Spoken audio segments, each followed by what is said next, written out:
there is a growing body of evidence suggesting that North Korea is sending troops to fight with Russia in Ukraine.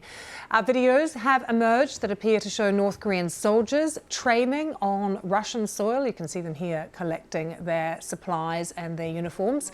South Korea's spy agency saying they include those from the special forces who have already arrived in Russia. Remarkable pictures coming to us there. And South Korean lawmakers have reported that North Korea has sent now 3,000 troops to Russia to support the war against Ukraine. That is twice the amount of a previous estimate, and it's expected to provide a total of 10,000 troops by December. Let's have a listen to the South Korean Deputy National Security Advisor calling for the immediate withdrawal of those North Korean troops from the conflict. The government is calling for the immediate withdrawal of North Korean troops. And if the current military collusion between North Korea and Russia continues, we will not tolerate it, but act firmly with the international community. As for the so-called military cooperation with Russia, my delegation does not feel any need for a comment on such groundless stereotype rumors aimed at smearing the image of the DPRK and undermining the legitimate, friendly and cooperative relations between sovereign states. Because that's the view from the Korean Peninsula. But we have heard in the last few hours from the US Defense Secretary Lloyd Austin. He did appear to confirm that North Korean troops are in Russia, and it remained to be seen what they would be doing there. Well, our analysts they continue to look at this. Now, we are seeing evidence that there are North Korean troops that have gone to Africa. Now, what exactly? Excuse me, not Africa, but Russia. What exactly they're doing? Left to be seen. These are things that we need to sort out. We'll have more for you on that later. But yeah, as we continue to look at this, there is evidence that there are DPRK troops, in Russia. So. Let's take you live now to our correspondent in Kyiv, James Waterhouse, who joins us from there. James, what's the reaction in Kyiv and from President Zelensky to all of this? Well, Kyiv is looking, Lucy, to talk up what it sees as the grave risks of this partnership between Russia and North Korea continuing to develop. Since the start of the full-scale invasion, Ukraine has been very concerned about the use of North Korean technology in missiles as well as ammunition, which are used by Russian forces as they continue to mount attacks on Ukrainian territory. But clearly, this relationship is starting to evolve into personnel. And when you're talking about a war of confrontation where Russia is still bigger, adding thousands of troops potentially is bad news for Kyiv, but it's not as simple as just adding North Korean soldiers to a combat operation. There's going to be a language barrier, there's going to be systematic differences between both militaries, but what Ukraine is trying to do is talk this up by saying, look, to the West, look, this is going to upset the world order. You've seen how South Korea is reacting, and it is hoped here that it might jolt the West into action as Ukraine tries to pitch how it thinks Russia's invasion should end. And at the moment, Ukraine is taking a very hard stance on making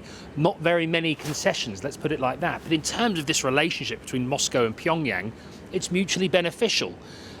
Moscow, or the Kremlin, Vladimir Putin gets to boost its forces with more soldiers, it gets to use technology and ammunition, but equally Pyongyang gets to blood soldiers in a combat zone potentially, and they also gain intelligence on the Western missiles, ammunition and technologies used against Russia in this invasion. So this war is spreading. There is a picture starting to develop, and what it does is force the West to consider if or how to respond.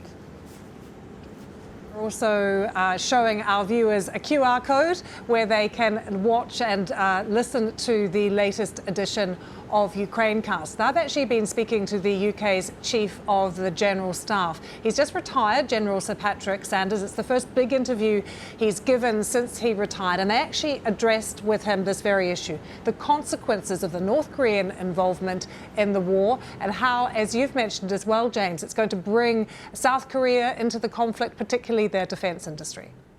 This could bring South Korea's enormous defence industry, very, very advanced, very, very capable, really been sitting on the fence through the war up until now, but that could bring them into the fight, as it were. And that could offset, if, God forbid, the US do begin to dry up on the weapons supplies, and they've been incredibly generous so far, then that begins to offset that. And then the third is, I think this provides the opportunity, the justification for what we were talking about just now, which is making sure that you can provide some protection, extend some protection into Ukraine. And crucially, you can begin to help the Ukrainians train their soldiers inside Ukraine and not in the West or here in the UK. As the former UK Chief of the General Staff, General Sir Patrick Saunders, speaking to Ukrainecast. James, we've also been running today an investigation by the BBC's Olga Ovshina, looking at how Russia is trying to boost its troop numbers by pressuring prisoners in Russia to sign up. What's happening in terms of conscription and concerns about numbers in Ukraine?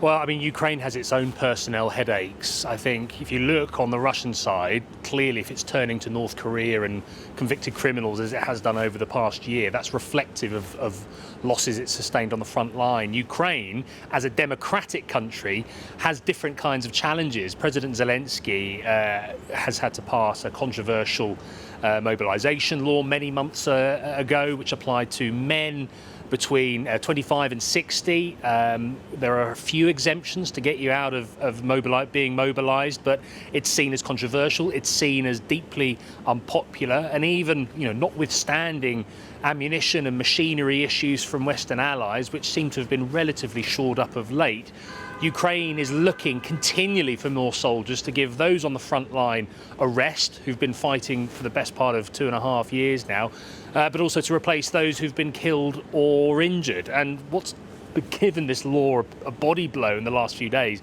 Ukraine's Prosecutor General has had to offer his resignation because it emerged that 50 officials were using fraudulent disability documents to both gain benefits and become exempt from military service. And this is after another official was arrested with $6 million in her office. So, Ukraine is really grappling with trying to restore trust or prevent it from being eroded further, whilst having to defend against Russia's full-scale invasion. These are headaches that the Kremlin doesn't have to worry about so much, but clearly we're seeing both sides trying to wear each other to the ground in this war of attrition. James, it's always great to see you. Thanks so much.